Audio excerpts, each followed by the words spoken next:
So let me ask you this: when you're looking at holistically about what's going on in Africa, and I try to stay abreast about what's going on in the places that I visited, what's the daily or the average amount that somebody in Africa, Uganda in particular, would make? $2 a day. $2 a day. He will get. Yeah, he works so hard, but they will get $2 a day. Let me see. Figure it out. No, $10 a day.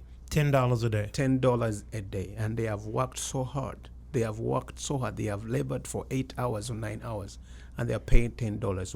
Whereas here, I don't know whether. I think you the average.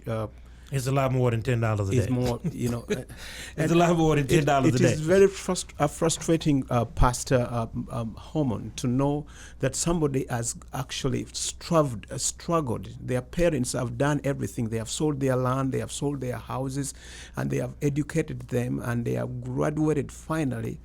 And at the end of the day, they cannot find employment. So when you say the school is not free, explain the school system.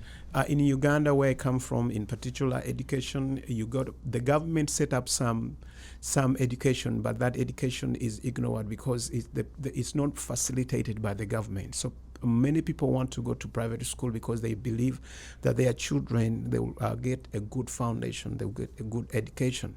But that education is pretty expensive for somebody who gets $10 a day. Because you find that the education that one wants is over $100 a term, and that is just minimum education.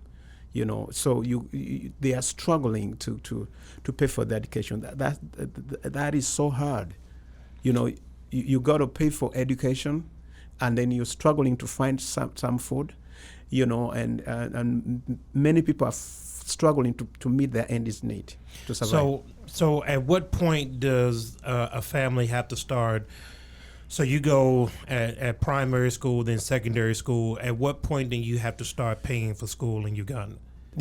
Right from nursery school or the elementary school. You pay for your education from elementary school, and then from elementary school you go to junior, you call it a junior here, which we call the secondary school, and then we go for what you call college school. We call it the advanced level.